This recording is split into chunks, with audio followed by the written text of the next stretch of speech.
Hello and welcome to Jim's EV Adventures. As you can tell from the title, we have Walter from the Network Architect channel here today. His channel has gone from just specifically network-centric to EV-centric over the past few years.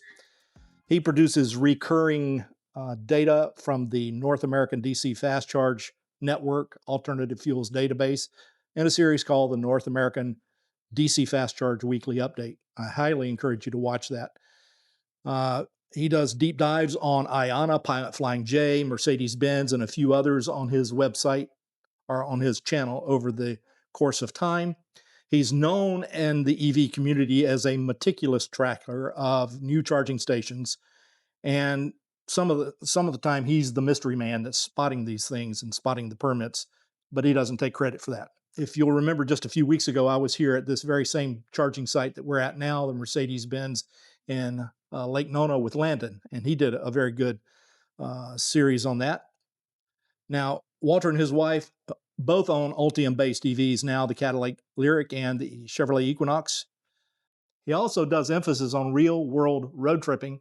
He's done a series that you'll see in the next couple of weeks on his trip to Orlando and his trip back from Orlando. IONNA on the way down and BP on the way back? Yeah, and actually the IONNA one already published with OOS Bits. Okay. I'll be doing BP Pulse on the way back on my own channel. Gotcha. So your professional background is as a network architect with deep experience in enterprise carrier class Cisco and Linux environments, I would say. How has that technical foundation changed the way you look at EV charging infrastructure? Yeah, as a professional technologist, the truth is that our industry is often hit with what are called buzzwords.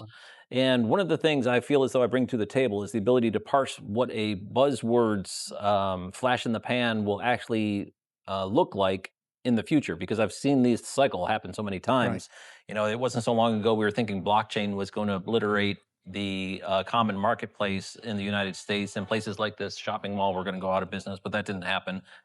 And AI, right now, we're in the AI super cycle going through and talking about what the future will look like. And so when I looked at electric vehicles, I was trying to figure out what was this actually going to be in the future. And I was first introduced to it by my wife making the independent decision, she didn't ask me, to go get herself a Tesla Model 3, and it was parked in the garage, and there it was. And I'm like, well, this is a dumb idea. You have to recharge the thing when you go on a road trip, and you know, who would make a car that runs on Duracell batteries? This is a really dumb idea.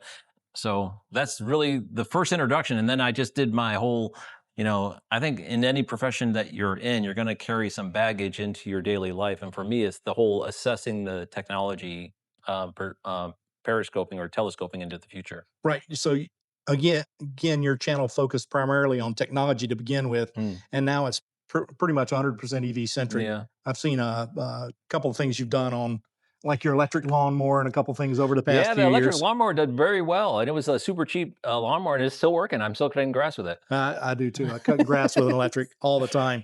Mine was quite a bit more expensive than yours, but that's okay. How do you decide what stays in the EV lane and what focus is for you in the EV lanes aside from just charging?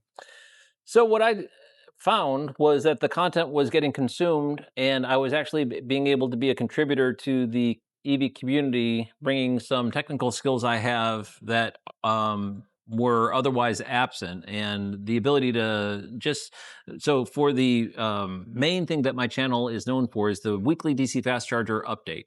And I was just thinking it would be nice to have just, you know, just a 5-minute video, just a short video that told me what was new this past week. That would be great. And I'm like, well, there's got to be other people who want that same thing. So that's what I try to do. I dump the database out of the government, and I just pick what's new this week, and I put it into a short, concise video, and off it goes. And I can do that with very little effort. In fact, I wake up, I take a shower, and I'm on the train by 6:40 in the morning. So, you know, I get up early because I'm an old guy, and I have that video cut and out the door. So it's right. And so It takes very little effort, and I'm happy to do it. And so that's kind of where I see my contribution is the ability to leverage some technical skills that I've garnered over a career and apply them to certain aspects of electric vehicle charging tracking. Okay, we're going to pause the video right here so you can go subscribe to his channel. If you're subscribed to my channel and you're not subscribed to his, you should be. Going on with the interview, how did your collaboration with Out of Spec Bits and the team begin, and what does your ongoing role look like with them over the course of the next year, 2 years, 5 years? Well, it turns out that little 5-minute video was getting consumed by multiple people in the industry. In fact, I crossed at events other people and they say, I watch your video all the time. And apparently, there's a lot of insiders. There's not that many people in the industry, apparently, because it doesn't get huge views. I don't get 10,000 views. And I recently saw your video. You have one that has 200,000 views. Right. Holy smokes, man. That's That's the tire one. tires. Yeah. Yeah. Wow. It's always nice to see one go viral like that.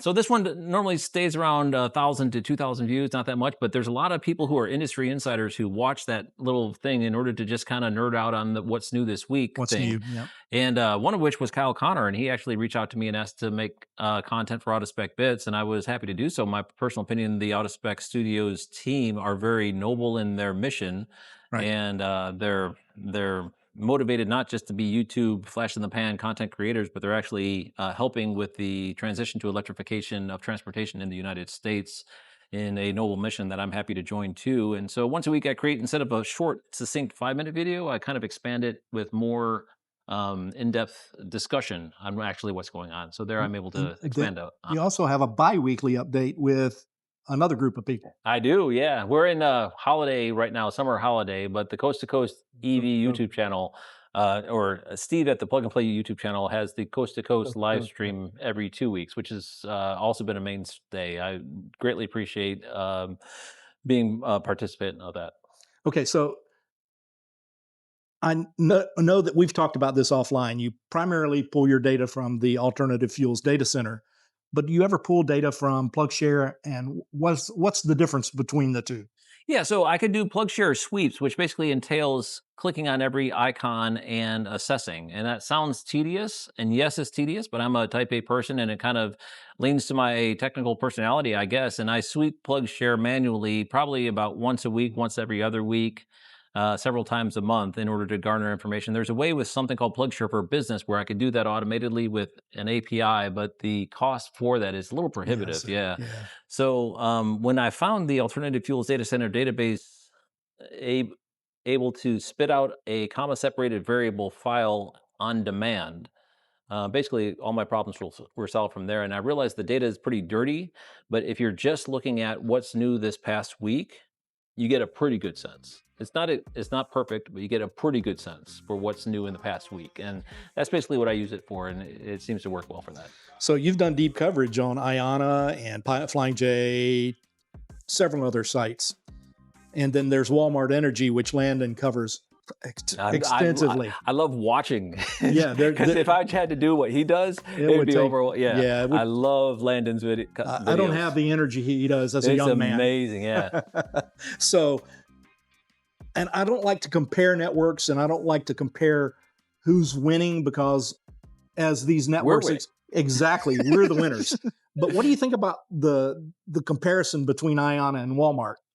I think they're two different use cases. I do too. Yeah. And I think it's all good because as people who are charging, in fact, we were just here and there was a new person who came up in an Equinox. Was there, is he the owner of the Equinox? He's the owner. Okay, yeah. So there's owners, there's people who are renting, there's people who are doing ride share, there's people who are living in multi-tenant housing that don't have charging. There's people who live in housing who don't want to put in a charger and they're living on level 1. There's people who are on road trips. So there's multiple different use cases. Right. And the answer is yes to all of them. Correct. So my personal opinion is there's not a right or wrong answer. If you're providing electric vehicle charging for a certain subsegment or a broader segment of the market, you're in this effort with everyone else. And although I would agree they are uniquely different, they're both perfectly viable for what they're doing. And I must agree. I will use anywhere that dispenses electrons reliably. And there's a few that don't do it reliably, so I avoid them. But those that are reliable, I'm going to pull up and plug in every Yeah, and I've time. definitely got first world problems where I'm favoring ones that have plug and charge. Oh yeah. I'm definitely starting to find myself gravitating. If I have a choice, I'll choose the one with plug and charge, even if it costs a little bit more. I just like that. And speaking of which, GM is going to be expanding their plug and charge, Hmm, from what I learned in California a couple of weeks ago, to a lot more networks. And it's just so nice. it's great. Plug in, The walk away. appless experience. Yep. Yeah. You have to set it up one time. Hmm. Uh, your initial skepticism you mentioned earlier, your Tesla Model 3 experience, your wife pulled it into the garage and you're thinking, oh no, a Duracell car. But now that you've owned and operated one for several years, what makes you so sure you would never go back to an ICE vehicle? I would never. It would be it would be silly for me to like. It would be such a step down in quality of life for me Exactly. because the for me unequivocally the reason why I'm passionate about electric vehicles is the reliability factor of operating a personal motor vehicle that by and large doesn't break down. The types of problems I have now are like the key fob battery in the Lyric, I think needs to be changed because I just got a notification. So I'm going to have to be inconvenienced by going to a CVS and buying one of these little round batteries that I don't keep stocked. Yeah, That's the inconvenience that is the inconvenience. and I have to fill up the windshield washer fluid because I forget that there's a hood latch that I actually have to go underneath the hood. I forget about that, and um, my primary life goal, or one of my primary life goals, when I had a nice vehicle, was to have a reliable and honest mechanic on speed dial. I don't have a mechanic now, and I get new tires, but I just go to the local Firestone tire store in order to get new tires, and I mean that's it. And that in and of itself um, overshadows every other criteria that I have a car finally that is reliable and very easy to use and enjoyable. They're absolutely incredibly enjoyable. So we're going to talk about challenges, outlooks, and some practical advice. Talk, Talking about your thousands of miles of ground research. We'll talk about the pain points we have with public DC fast charging. What improvements are you seeing clearly right now, and what are the most important remaining gaps in DC fast charge coverage? With the amount of new stalls that are coming online, I'd like to say that we're finally catching up. But the problem is that we're still selling electric vehicles in the United States to a pretty high volume. We might talk about having come down off the bubble that we hit when just before the federal subsidies were removed. And so people are thinking we're in a down year. Okay, but we're still talking about hundreds of thousands Thousands, yeah. of cars getting sold into the United States, and all those cars need to charge somewhere, and we're still behind the curve in what's known as VIO, vehicles in operation versus number of charge ports. So we're still playing catch up. So that's for sure the industry's mission now And is the to. used car market, wow, Yeah, that's right. All the ones that were coming off lease and it's everything, and so crazy. They have here's the flywheel effect of the ones that are coming off lease because once you try the Kool-Aid, the analysis says EV owners don't go back to ICE. So right, people will turn in their lease, they're not going, and someone else is going to pick it up, correct, and then they're going to go get a new EV, and so that just further expands the bubble. right. And so So private investment in charging continues aggressively amid policy and OEM production shifts. Based on your tracking data and field observations, what does 2027 and beyond look like for charger deployment versus EV adoption? And are there any key metrics or surprises that you have noticed in your research? sadly, I would like to be conservative in analysis because it seemed as though that 2026 was going to be a banner year, and so far it hasn't materialized as such as far as raw stall count. Now, a couple of things that have happened is we've seen stations like this with 20 stalls start to become more commonplace. So the number of stalls per station has been increasing, but it seems as though the people with the money that are spending on charging stations are doing so with more deliberation, with focus on amenities and customer experience, which unfortunately takes more time. It's not like dropping in a McDonald's that is already preformed. Everything has to kind of be customized. And so I think the industry is hit a bit of a slowdown while they try to weed through the elevated customer experience deployment cycle And instead of just getting raw stall count into the back of a strip mall that is really not a amenable place for someone who is doing charging on a routine basis, you want more things and creature comforts as so. I think the automotive industry is notoriously adaptive to changing consumer sentiment, and what the future may hold, I think, determines a lot on their interpretation of the expectation of consumers as we go forward. And although EV adoption is still ballooning globally, we've talked about South America and Europe being big markets that are seeing massive expansion. The United States is in a Right. bit of down here. So whether or not the OEMs decide to pull back investment, and General Motors specifically is doing the heavy investment in electric vehicle charging, and of course the IONNA grouping of OEMs, and obviously Tesla as well. Whether or not they pull back, I don't think Tesla would, because I think it's baked into the sale price of their car. So as long as they continue to sell cars, they'll continue to expand. But I'm unsure. The honest answer is I'm unsure what the future holds. But I do know that currently we're behind the curve in the number of vehicles in operation per stall count. So likely we're going to continue to increase, but at what level? It could be any one of a wild spectrum. Okay. So stay tuned. So, two more questions. One is, given your dual background in networking and real world EV charging research, what kind of practical network architect style tips on apps, adapters, power management, road tripping, or home setup would you offer to people who are thinking about EVs? Certainly, as a technologist by trade, once I got a bad case of the EV bug and I saw it. I've stopped trying to convince people. It's one of these things you have to see it for yourself. But once you jump through the rabbit hole, as I said, the statistics show that people don't go back because it just makes so much sense.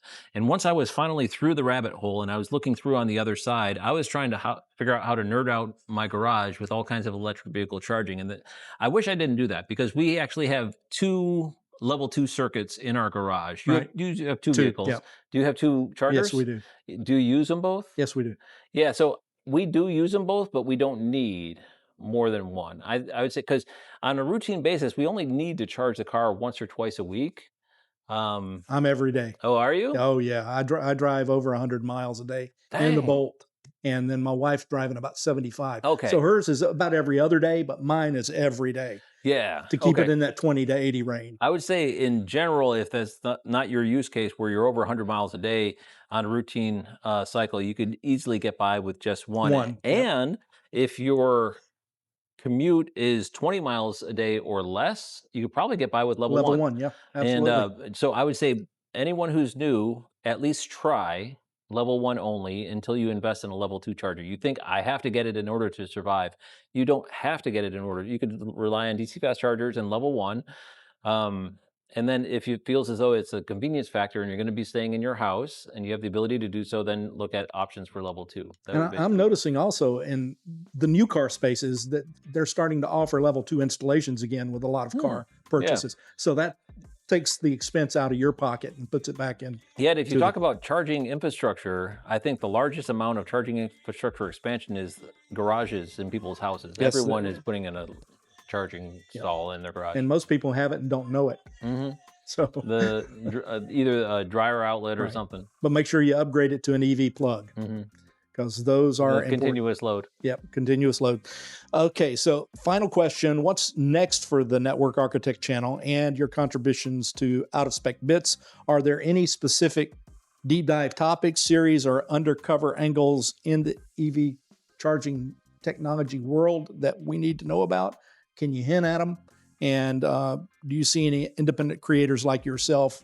How do you see independent creators like yourself fitting into the broader EV information ecosystem? Yeah, the truth is, if you're into YouTube in order to garner views, is probably a motivation that you're going to not find satisfaction in. I Right. see it as a social media outlet, and I'm communicating with people of like mind, and we're having fun together. As far as the Network Architect channel, one of the principal series that I was covering was Pilot Flying J, just because the Cadillac Lyric that we have was getting free charging on EVgo, which included Pilot Flying J in the plan that we had, which allowed us to go all the way to the Grand Canyon and back, basically free of charge as far as charging goes. And they're scheduled to end that project in 2027, and likely in 2026 they'll be the last push and then winding Right, down. So right. that series is likely coming to an end in good terms, basically successfully ending a 500 station rollout along interstate corridors. And who knows what the future holds, but the big players, IONNA, Mercedes, and BP Pulse, have really yet to hit their stride. Right. And we've been hearing with the whole Strait of Hormuz bubble in oil, BP has made banner profits. Yes, they have. And I would have to imagine they're going to start to think about investing some of that in electric vehicles. So they could just wave a hand and build all kinds of charging stations with very little effort. It's like a decimal point adjustment for the little minor correction. So I think we might see a lot coming from BP Pulse. Yeah, I think it's kind of interesting that you mentioned the Straits of Hormuz and that area of the world, which is the oil production capital of the world. And they're embracing electrification of the motor vehicle faster than we are. True. That should be telling to the American public that when somebody's producing oil, they're shifting away from it, and they're also moving towards solar faster than anywhere else in the world. That should wake you up and make you think about what's going on. I want to thank everybody for watching today. I hope this helps you understand the passion that Walter and I have for EVs, EV infrastructure like you're seeing in the background here, and what's going to happen in the future. So anything else you want to add to the audience before we close out today? Absolutely. I would say that having done this routinely for several years is clear as good crystal. We are in the middle of an electric vehicle revolution. And we were talking before that maybe not you and me, but our children, and maybe not our children, but our grandchildren will likely, when they select a car, will not have the choice between ICE and EV. They will just have a car that's EV. And we're right now in the middle of that transition. I think we are as well. So Walter's going to have several series on his channel over the next few weeks, charging infrastructure, but he's also going to document his trip back to North Carolina. That's going to be an interesting watch. He's already done the one for his trip down IONNA. It's on OOS Bits. Go watch that. It was a fun trip. Yeah, I bet it was a blast with those people. I know what they do when they're stopped. Anyway, a subscription to our channels encourages us to do more. So again, if you're subscribed to my channel, you're not subscribed to his, please, I encourage you to go subscribe to the Network Architect channel. We are passionate about EVs and hope to encourage each of you who are watching this to learn more about electrified cars, trucks, and green energy. And we'll both see you out there or somewhere along the route from point A to point B. Walter, thanks again for your time. Thank you, Jim. Love the content. It's been a pleasure this week, and hopefully you'll come back again next year. I love your fair city. It's sometimes not so fair when you're on I-4, but that's a whole nother story. We'll see y'all guys later.